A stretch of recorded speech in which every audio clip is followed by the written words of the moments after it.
session, we'll understand what is subquery, what is the difference between a subquery and a join, right? And we'll take a deep dive into subqueries and understand what are the different types of subqueries and understand when to use which type of subquery, right? That's the entire roadmap for today. So let's start the discussion with understanding exactly what is a subquery in the first place.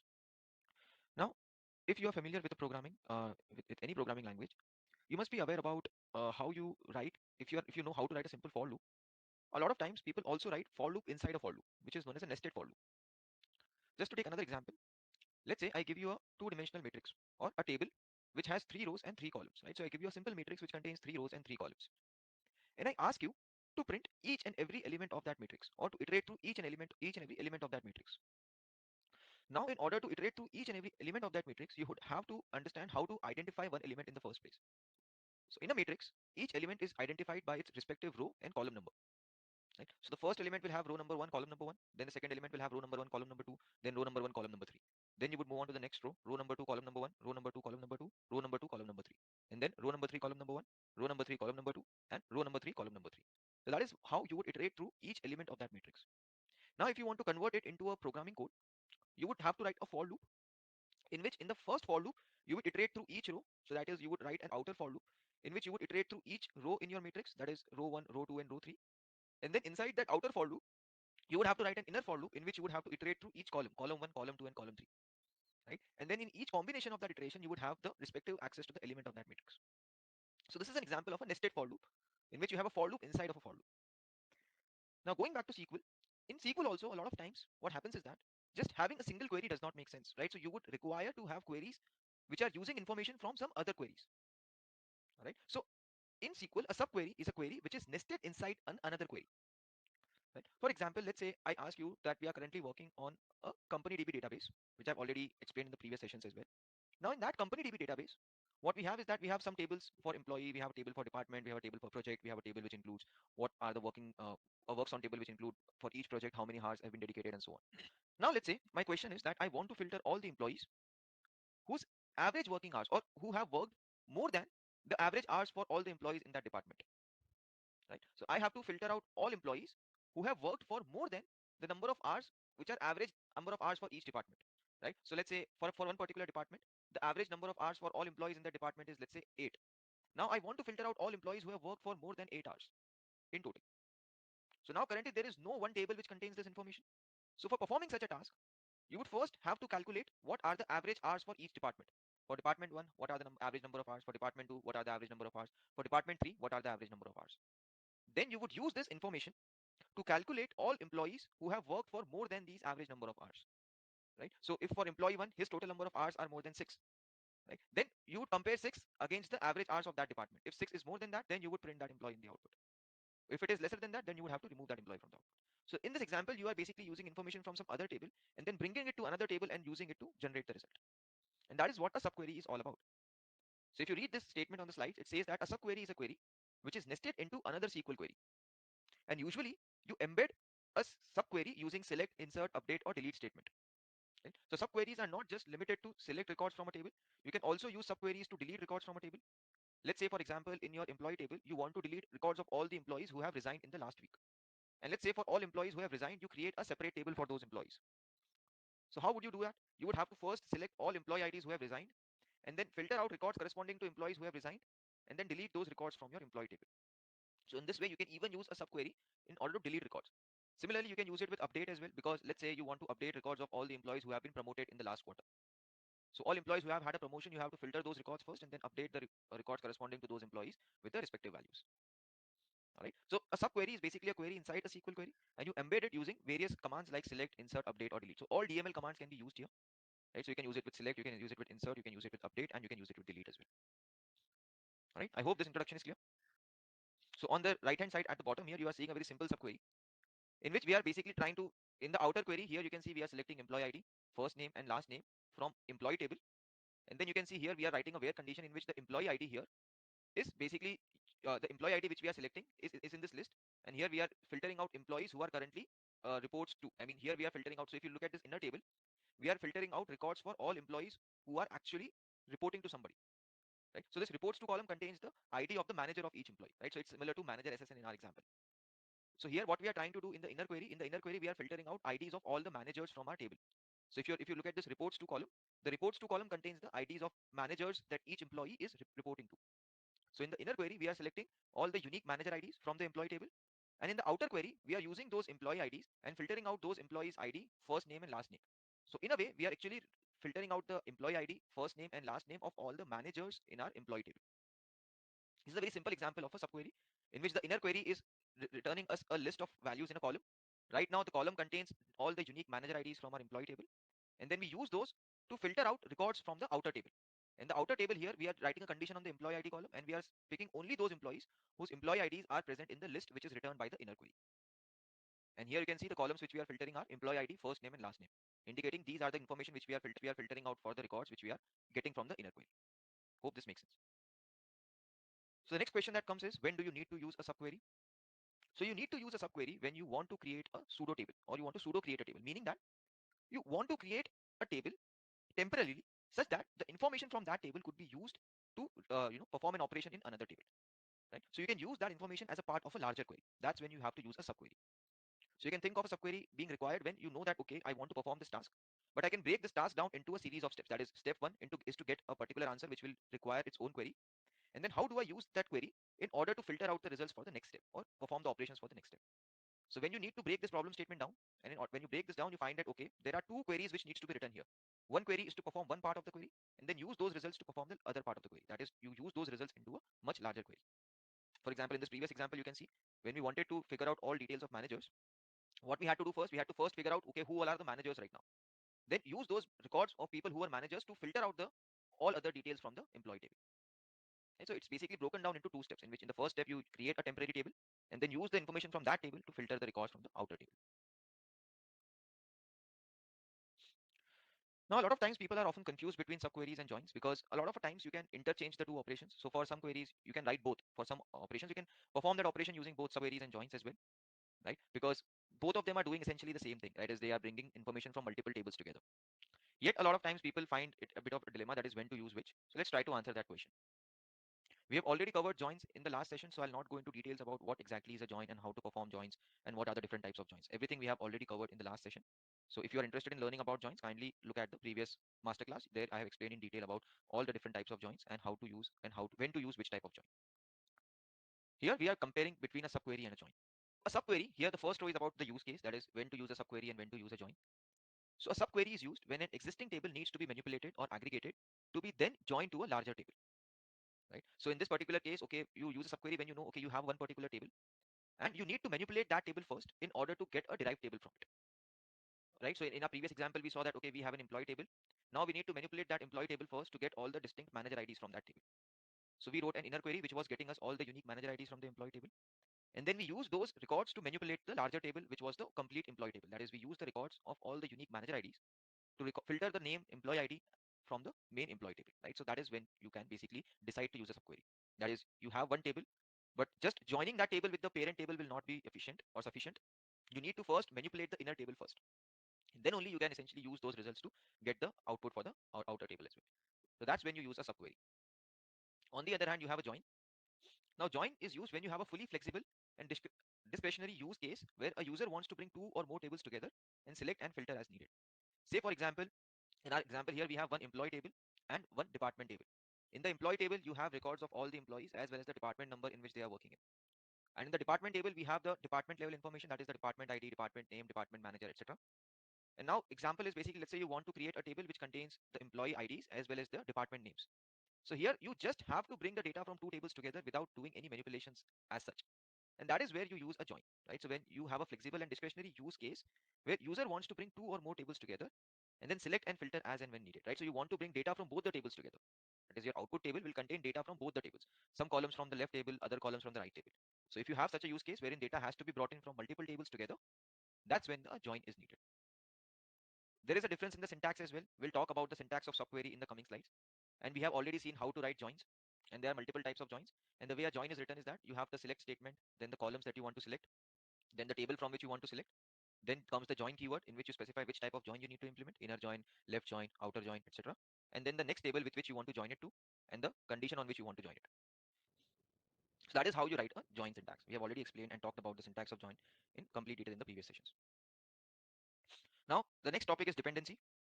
Now in case of dependency, what do we want to talk about is that the individual queries in a subquery can run independently as well. Say for example, the inner query that you are writing, that inner query is a complete query in itself. Right? So when you write a subquery, the inner query of that subquery is always a complete query in itself. That is, you can execute it independent of the outer query as well. So therefore, whenever you want to debug a subquery, it's much easier because you can first run the inner query and see the results of the inner query are accurate or not, and then use those inner query to filter the results for the outer query as well. Right? So people usually execute subquery in a bottom to top approach. That is, they start from the innermost query, execute the innermost query first independently, see if the results are correct, then join those results with one first outer query, then see whether that combination is working well or not. If that is working well, then add another outer query on top of it and keep on adding these outer queries until the complete query is ready. So debugging a subquery is much easier. Whereas joins cannot be run independently, right? So the individual clauses, join statement do not work independently, right? So you have to write a complete join clause as a single syntax. So these are the major differences between subqueries and joins. Although there are differences, but then yet again there are similarities as well. So after talking about differences, let's also talk about the similarities between the two. So the first similarity is in terms of the output, all right? So both of them are joined, or both of them are used to bring multiple tables together, right? So in case of subquery, you manipulate the inner query first and then bring that data to the outer query. Yet in case of joins, in most of the cases, the tables are not manipulated before joining. So we are not talking about manipulations right now. We are just saying that in case of subqueries and joins, you require multiple tables to create the overall result. All right. So both the use cases, be it subqueries or be it joins, both of them require you to have multiple tables together. Like those multiple tables might already be present in your database, or you might want to create them as and when the query is run. Example is basically the nested query that we will talk about. Doesn't matter. The idea is to bring multiple tables together to create the overall result. So both the subqueries and joins are used when you want to bring information from multiple tables together into a single query. So here is a very simple table which essentially marks the features which are available in subqueries and joins. So the first component is combine data from multiple tables into a single result. So that operation is done in both subquery as well as join. We have already seen how that operation is performed in case of joins. Today we'll also see how we combine data from multiple tables into a single result using a subquery as well. So subquery is the topic for today's discussion. Joins we have already seen. The next is create flexible view of table stitched together using a key. So whenever you want to join two tables on the basis of a key column, that can only be performed using a join operation. You cannot do that task using a subquery. Right? So if you want to bring multiple tables together based upon a key, then you can only do it using a join. You cannot do it using a subquery. Now the next is build an output to use in a later part of a query. So if the use case requires you to have a temporary output which will later be used in a larger query, then you can only do it using the subquery syntax. You cannot do that using the join. But a subquery plan, that is understanding of what is happening under the hood, that is available in case of both subquery as well as joins. I'll tell you about how you can do a deep dive into how MySQL is executing the entire query. There is a utility called explain. The explain utility allows you to understand into how MySQL is breaking that query down. We'll talk about it when I show you the practice for these particular subqueries later on. Now, before going into the syntax and learning about how and when to write a subquery, I first want to give you some overview of some of the basics that you have to keep in mind. Whenever you write a nested query or a subquery, it must always be placed inside parentheses. What's parenthesis? It basically is nothing but the round brackets, right? So round brackets are usually your parentheses. So subqueries must fully placed inside parentheses, right? And the subqueries must be fully independent and should be able to execute on their own. So in order to test whether a query is correct or not, just execute the subquery independently out of the larger query so that you can be sure of the results that you are getting from the inner query. Unless the inner query results are accurate, don't combine it with the outer query. Otherwise, you then need to debug the complete query together. So first start with the inner query, debug that inner query first, and then move on to debug the outer query as well. Right? So always take a inside out approach. And there are two components that you have to consider. Whenever you write a subquery, there are two things that you have to consider. First is where you place a subquery and how it is dependent on the outer or the larger query. We'll talk more about this in the coming slide. So basically, how you place a subquery and how it is related with the outer query determine the speed of execution of your query. Right? So whether the query is correlated or not is essentially the main answer that you have to give. We'll talk about what correlated queries are as well in today's video because correlated queries takes the most amount of time to execute and we want to avoid writing correlated queries as much as possible. Right? So there are two things that you have to always keep in mind when you talk about subqueries. First is where it is placed, right? So that is how it is talking to the outer query, where exactly it is placed in that entire query. And second is how it is dependent on the outer or the larger query.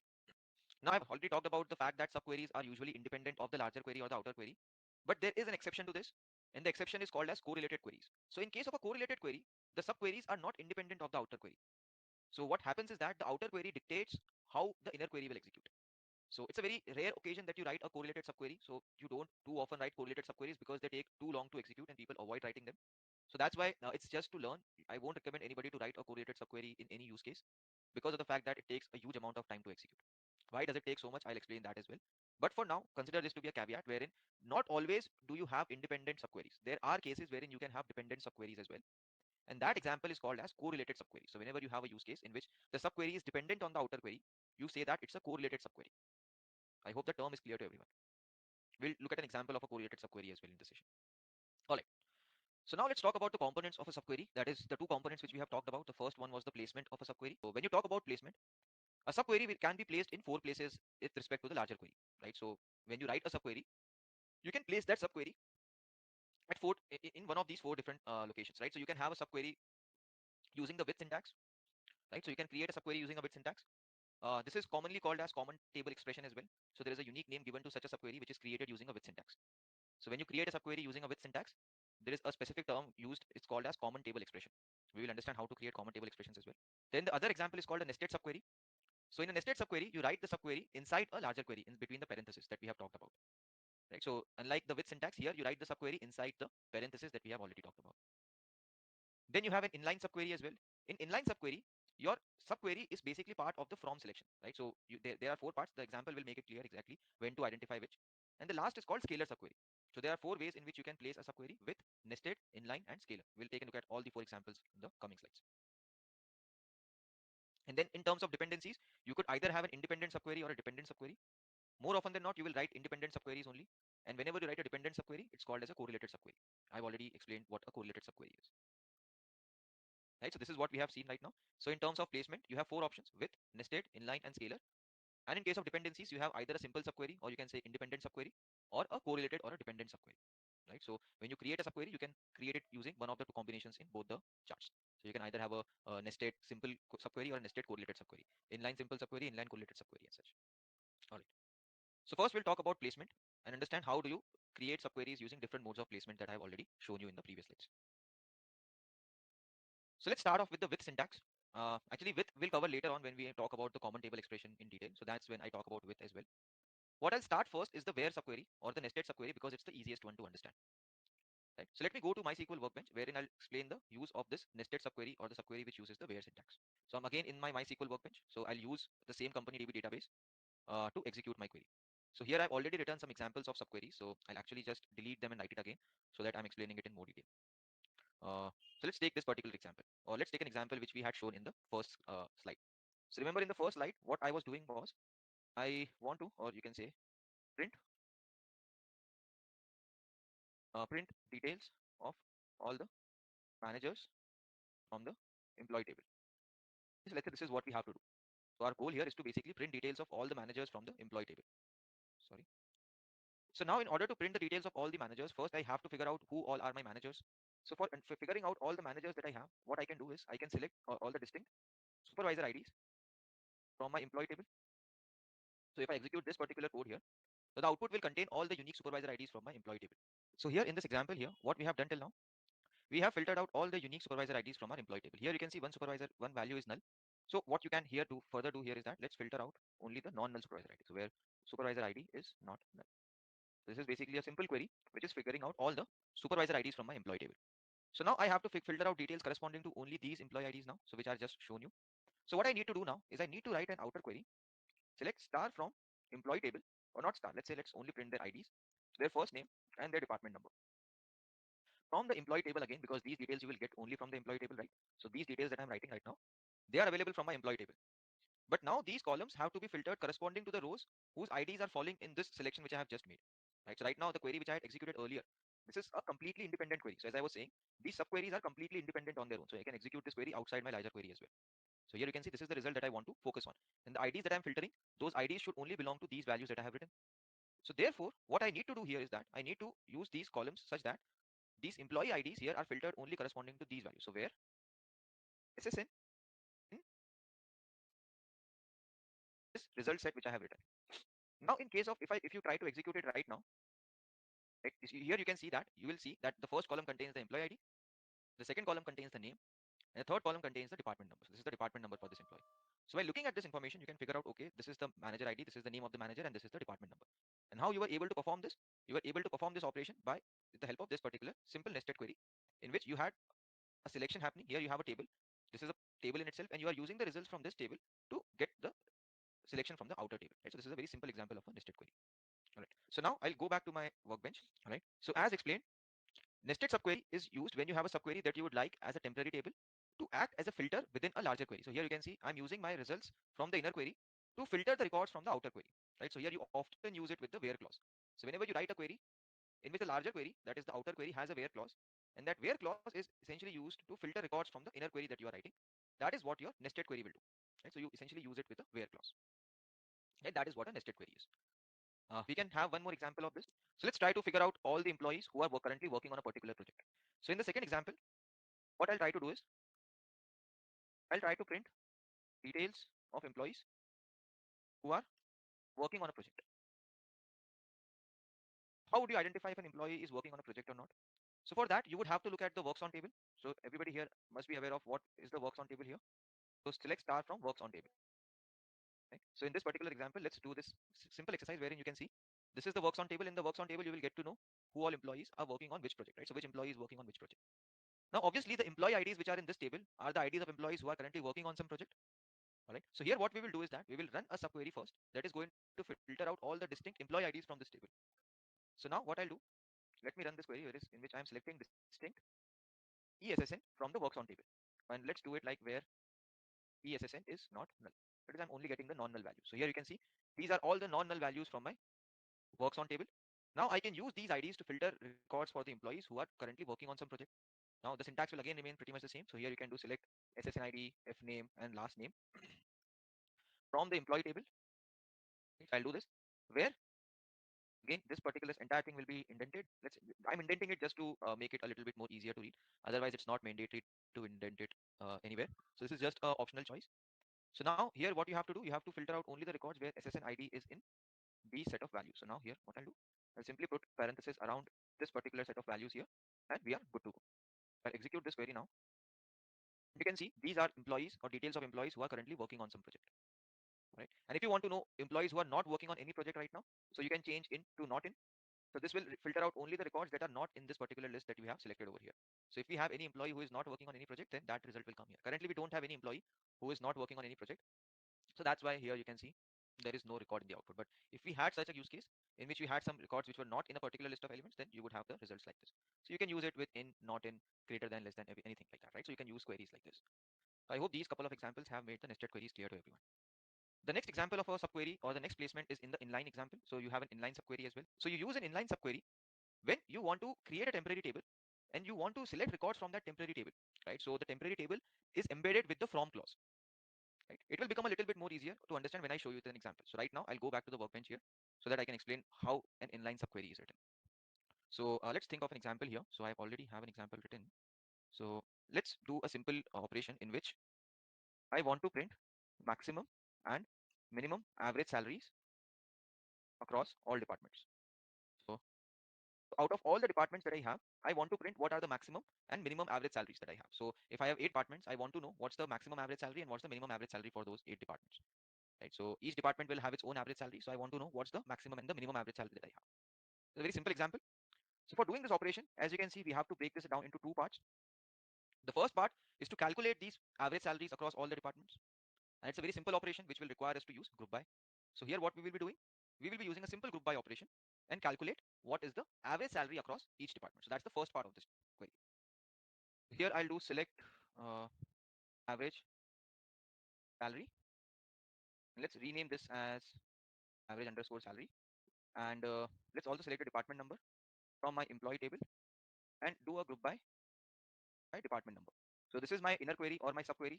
If I execute this, what will I have? I will have my department number and the average salary for each department. Right? So here you have the department number and the average salary for each department. Right now we only have 3 departments, but this will give you a quick introduction to what is an inline subquery. So now in case of inline subquery, what we have to do now, we have to figure out what is the maximum and the minimum value of this average salary column. Right? So the outer query will work on the columns of this inner query directly. Right? Earlier on, what we were doing, we were actually using the results of the inner query to filter records from the outer query. But the outer query had its own table. We were filtering the records of the outer query using the records from the inner query. But the table for the outer query was there already. But here, the inner query is used as the main table and the outer query basically works on the results of this inner query directly. So what we have to do now, all we have to do next is basically you have to do a select. And in this case, we have to select the minimum value of this average salary, maximum value of this average salary. and this is basically selected from, and this we have to select between these two columns here. Let me just indent it. So now if I try to execute it, currently I will get an error. I'll explain why we are getting this error in a second. So if you read this error statement, it says that every derived table must have its own alias. So remember when we were discussing aliases, I had told that you also have table aliases as well. And this is where the table aliases have to be used, right? So it is mandatory to use a table alias whenever you are using a subquery as a inline subquery. That is, you are using it as a derived table. So because this selection here is directly working as a derived table because you are using it in a from statement. So whenever you use any table in a from statement, you are actually using it in a table format, right? So this is getting used as a table. Records are getting used as a proper table, right? And then you are working on the columns of this table. So therefore, every time you create such a derived table, that is, you write a subquery inside the from clause, then you have to give an alias to this particular table. So let's give it a simple alias. Let's call it department average. Right? So what this will create an alias for the table that you have. So basically, it will create a temporary table and give it a name of department average. Right? So this table which I'm creating right now, this table is getting its own name of department average. And how you can prove it? You can even use this name here, right? So you can do like department average dot average salary and department average dot average salary. Right? So you can actually use these columns table name directly here to access a column name. Right? So without these as well, the queries will run correctly because we only have one derived table here, so it's not any problem. But if you want to just ensure that these table names are getting used somewhere, so you can actually use them as a placeholder here above. But right now, if I execute this now, so you can clearly see that the result set contains the minimum average salary and the maximum average salary, which earlier we were not able to print. Right? So this is a simple example of what a inline subquery will look like. So just to repeat again, in case of an inline subquery, your subquery is getting used as a derived table. That is a table from which the records are getting filtered. Let's consider this to be like a regular query, but instead of this, if you had a table which contained this information, you would simply calculate the minimum and maximum directly, right? So it's similar to this statement, right? To select minimum of salary and maximum of salary. And this you are doing from the employee table. Right now, if I execute this query, you will also get only two columns, minimum salary and maximum salary.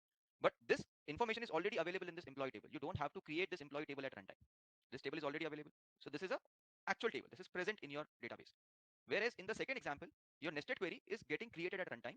So therefore, this is called as a derived table. And whenever you create such a derived table, you have to give it an alias. So here you can see I'm giving an alias of department average. And then here you can do any select statement that you want. And you can also run any filter operations using where, whatever you want to do, right? So this is basically just a table that we are creating. After this table is created, whatever you want to do with this table, you can do it as and when we do it with these normal regular queries as well. All right. So that's uh, about the nested queries and the inline queries. The third type of query that we have to discuss are called scalar queries. And scalar queries are the easiest to understand, right? So it's very simple to grasp what scalar queries are. So let me just go back to my slides. So you have a scalar subquery when the subquery generates a scalar value. It's very simple to understand. So unlike an inline query or an nested query in which the subqueries were generating multiple records or tables or columns, in a scalar subquery, the subquery generates a scalar value, that is a single point estimate. So whenever a subquery generates a single value or a scalar value, you term that subquery as a scalar subquery. Right. So I'll give an example of this as well. So let me go back to MySQL Workbench so that I can give an example of what a scalar subquery is going to look like. So let's say print all employees who are earning more than the average salary of all the employees, like average salary across all employees. Very simple example here. That is, first of all, I want to know what's the average salary for all of my employees. Right? So across my database, what is the average salary? So in order to calculate the average salaries, all you have to do is use the average function and use the average function here, pass the salary column, and let's call it average underscore salary. And this I'm doing from my employee table. So this operation is going to output me a scalar value or a single point estimate, which in this case is 3 lakh. I'm sorry, it's 35,125. So this is what this estimate is, and this is the average salary across all my employees. And what I have to do now, I only have to filter employees who are earning more than this value. So how you can do it? You just have to write an outer query. So let's do select SSN ID, first name, and salary from the employee table where salary is more than this particular value that you are calculating. So this is how you can write this subquery. So this subquery here is telling me what the point estimate is. So in this case, what is my average salary across the entire employee database that I have? And then I'm using it as a comparison operator. This comparison operator will allow me to filter rows in which the salary here is more than this particular value that I'm calculating. And then it will filter the records here from the employee table for those rows. So if I execute this query now, here you can see in the output only the rows for which the salary is more than my average salary. So remember the average salary was what? 35,000 change. And you can see all records here are higher than 35,000. Right? So this is basically an example of a scalar subquery in which the inner query is returning you a scalar value, and you use that scalar value using a comparison operator like greater than, less than, equal to, or not equal to, and filter the records from the outer table. Right? So that is an example of a scalar subquery. So now comes the main part known as common table expressions. So common table expressions, you can think of it like a with nested query or a with subquery. And in this case, this is used when you want to create a named table, right? So basically what you do is that you create a temporary result outside of your subquery, right? So in order to avoid uh, because what happens is that whenever you write a subquery which contains multiple tables, it can become very cluttered and it can become inconvenient to read and understand, right? So when you want to create two or more subqueries in a single stretch, then creating these subqueries inside a query, inside a query, inside a query, it can become very difficult to keep a track of and very difficult to understand as well. So therefore, a very generous way and very simple way to get around it is called as common table expression. So here, what do? We create a temporary table and give it a name, right? And this we do outside the outer query and then later use that table with the inner query, right? So here are some of the key points that you have to remember. The first key point is that it is defined using the with clause. So I'll explain the syntax first and then I'll come back and explain these because it will become easier to understand. So here I'll go back to my workbench. So print name, department, and let's say name, department, and total hours that each employee has worked on, has worked. So I want to understand for each employee, right, how many total hours that he or she has worked on. Now, obviously, again, I'm saying you can do this without doing common table expressions as well, but common table expressions will make this query a little bit more easier to understand. So in this particular query, there are two parts. The first part is to calculate total hours that each employee has worked on. So for that, we have to use the works on table. So here, in case of works on table, I can write a query like this, that is select sum of my hours as total hours, and let's also select my employee SSN ID. This I'll select from my works on table. If I execute this query now, the output here, to a group by employee table, group by ESSN. I forgot the group by clause. Here the output will contain the employee ID and the total number of hours that each employee has worked on. Right, so each employee has worked for these many number of hours.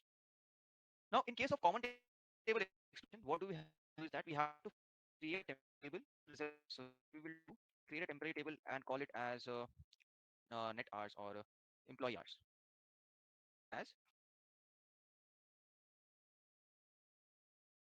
So here what this will do is that it will now create a temporary table called employee hours. You can name it whatever you want. So earlier on when I had written the example, I think I had named it total hours, right? So but you can name it whatever you want. It's completely up to you, right? So here I've just named it employee underscore hours, but you can use whatever name you want. Now what will happen is that MySQL will create a temporary table called employee underscore hours. Now after this table has been created, what you can do is that later on you can use this table as a regular table in your SQL query. So what will I do next? Now I have to take this information and map it to my employee table, right? So now what I'll do, I'll run another select statement. In this select statement, I'll have to select. Let's select my employee ID, SSN ID, first name, and department number, and total hours from employee table. Inner join with my employee hours table. Let me write employee hours above only on employee dot ESSN or SSN equals employee underscore hours dot ESSN. And this is basically the entire query. So basically what I'm doing is that after this table has been created, I've already shown you the results of this table. So if I just print it outside here, so that I'm just recollecting what the results are to everybody here. So if you see the results of this inner query here, you have this temporary table. In this temporary table, you have two columns. The first column contains your employee ID, and the second column contains the total number of hours for each employee. Now I take this table and I join it with my employee table. So remember, your employee table also has an employee ID column called SSN. So I can take this table and do an inner join with my employee table. So here you can see I'm doing an inner join between employee table and the previous temporary table which I have just created. So after this inner join, I will have a complete table which will contain columns from employee table as well as employee hours table. And from all of those columns, I'm only filtering out these four columns. That is employee ID, first name, department number, and total hours. So these are only the columns that I'm filtering. So if I execute this query now, so in the output you can see we have only the columns. Here you can see we have only those columns in which you have filtered the information for. So these are the employee IDs, employee names, their department, and the total hours for which they have worked for. This is clear, and this is how you write a common table expression. So in this common table expression here, you use a with clause, give the table name, and then explain how you want to create this particular table. All right. I hope this is clear to everyone. So you can then use this table here in this query, and please remember the query will end only when you put the semicolon. So here you have created this common table, but it doesn't mean that the query is ended here. No, the query will not end until you have put the semicolon. So this from here till here is one single query. And once this query has completed, this employee hours table will be deleted from the memory. So if I now try to see the contents of the employee hours table, select star from employee underscore hours, Here, if I execute this table now, you will see that I will not get any result. So in the output here, you will see the company DB database does not have this table. The reason being that this is just a temporary table which is created for this particular query only. So as long as this query is running, this employee hours table will be available in the memory. As soon as the table execution is completed, this table will be deleted permanently. So you will not have this table available outside this particular query. So the scope here is limited to this query only. Beyond this table, there is no scope for this particular table which is being created. Right? That's a very important point to note here. That is, the scope of this table is limited to the query within which it is executed. Outside that query, you will not be able to use that particular table. Right? So these are the four different types of queries which we have, right? And how and when you can use these four types of queries. So that was the common table expression. And using the common table expression, you can use the with clause to create a temporary table first, and then use that temporary table anywhere in your query which you are writing. So and the usage of that is limited to just that particular query. Now these are some of the key points that you have to keep in mind. The first key point is that these common table expressions are defined using the with clause that I've already explained with the example. And in a single query, using that with clause, you can specify more than one common table expression as well. All right. So if you have multiple tables that you want to create, you can even create multiple temporary tables using that with clause. So in the same table, you can create multiple common table expressions. So for example, let's say I want to go back here. Right now, there is only one common table expression which is written here. Let's say you want to create another common table expression. Let's call it average salaries as select average salary and ESSN as average underscore salary from the employee table and do a group by ESSN.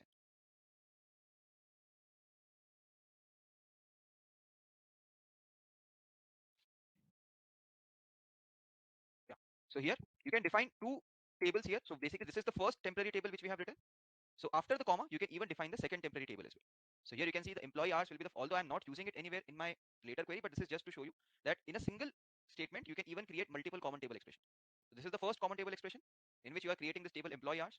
Then after a comma, you can write the second common table expression in which we are creating another table called average salary in which it contains the average salary for each employee.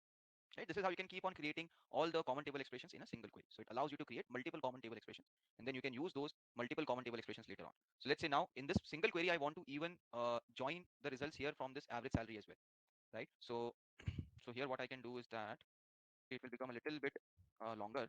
So just bear with me. Let me complete it, and then I'll show you what is basically happening here. So select star from employee table, inner join with, or let's not use this particular table here. Let's use it average underscore salary, and let's inner join it with this particular table which we are generating here, right? So actually I'm just creating derived table inside of this main table, right? And yeah, once this derived table is created, now I have to give it an alias. Let's call it uh, inner query, right? So I'll just give it an alias of inner query, and I'll join this query with this query, right? And I'll write a simple on clause here, that is on average salary dot ESSN equals inner query dot. You can see here in the inner query, I'm creating these four columns. So these are the four columns which I've already shown earlier on. So here the column name should be SSN, not ESSN. And yeah, so just the only change that I have to make here is that just change this to SSN. Yeah. So you can now see that I have results from multiple queries in a single statement, right? So if you see this result here, so here you can see the first column is SSN, average salary. Then this again, this average salary column is coming from the second query which I had written above. So the second common table expression which was written here, this second common table expression is calculating my employee ID and the average salary corresponding to each employee. The first common table expression is calculating my employee ID and the number of hours that each employee has worked for. And finally, what am I doing is that I'm concatenating results from both these tables along with some information from my employee table. That is here in the inner query, I'm joining my employee table with the employee hours table. And then this table is again getting joined with the outer table, which is containing my average salary. So that in this case, in a single table, you have employee name, department number, total hours that they have worked for, and the average salaries that they have, right? So what is the average salary for that particular average number of hours that each employee has worked for? So this is basically a very simple example of how you can write multiple common table expressions and use multiple common table expressions in a single query. Hope this makes it clear of all the properties that you have discussed with respect to the common table expressions. So here you can see the with clause allows you to specify more than one CTE in a single query. And a CTE can reference other CTEs that are part of the same with clause. So as I mentioned, as long as the common table expression is a part of the same query, you can reference one query with another query. All right, so you can just cross-reference queries with one another. And finally, the execution scope of the CTE exists within the particular statement only. I've also explained this last point. right? So in the last point I mentioned that as long as the CTE is getting used with the same query, you will be able to use it. Outside that, you won't be able to use that particular query. So that's the entire discussion about subqueries. What are the four types of subqueries and how you can use and execute any one of these type of subqueries. All right, so I've explained this. Syntax also I've completely explained. So this is the usual syntax. You have the with clause, then the CTE name, then the definition of the CTE, and then finally the usage which comes after the definition.